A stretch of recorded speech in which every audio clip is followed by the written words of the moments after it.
developed, he is in pretty great shape.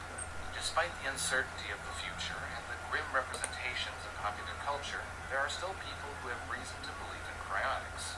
Here's a heartwarming story about the Sandbergs. Marta and Helmer Sandberg always enjoyed life, but Helmer was diagnosed with a brain tumor and passed in 1994. He wished to be cryopreserved, and his body now waits at Detroit-based Cryonics Institute. His wife, Marta Sandberg, said, "I still miss Helmer. I still love him. We were together for more than 20 years, and there were years of joy and contentment." She also wishes to be cryopreserved in the future and hopes they both can be revived together. Regardless of how optimistic you are in cryogenics, I think we can at least appreciate the effort going toward this field of research. Like every organism, we're driven by self-preservation, but unlike other living things, we're the only ones aware of our own lifespan. In a way, it's natural to push back against nature. We've been doing it for thousands of years, increasing our own tolerance and ability to survive. Perhaps one day, we'll be able to push hard enough that we reach the other side, living in a world that hardly remembers a century-long lifespan. Until then, however, these answers may have to be put on ice.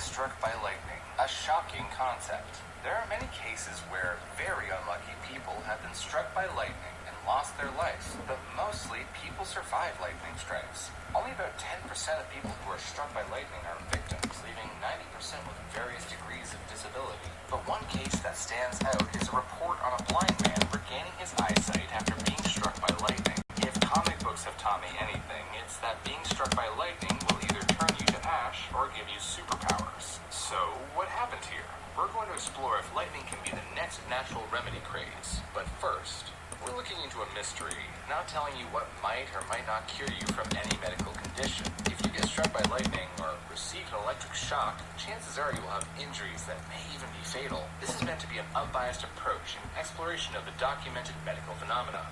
With that out of the way, let's get into it. Our story begins in Falmouth, Maine, in June 1980, where a 62-year-old man, Edwin E. Robinson, was outside his backyard, clucking for his pet chicken, Tuk-Tuk. During his search for Tuk-Tuk, a storm rolled in, leading Edwin to take shelter beneath a poplar tree. Moments later, Edwin was suddenly struck by a bolt of lightning, knocking him to the ground and leaving him unconscious for 20 minutes. He describes the event as, "It sounded like someone snapped a whip. I fell right on the ground, face forward. The next thing I knew, I came to, face down in the water at the foot of the tree." Weak and dehydrated, he returned to his bedroom for a nap. "My legs were like rubber. My whole body felt like it was trembling," he said. The lightning also broke his hearing aid. And then, he says, he saw. It was in the front room, where he'd stopped on the couch before heading into the kitchen to eat a sandwich with his wife. "I was sitting there," he says, "and I said to her, 'Do you know, I can see that plaque on the wall? It was one our grandchildren had made. And not only that, I told her I can read it.'" So she said, yeah, and you already know what it says, so that doesn't mean a thing.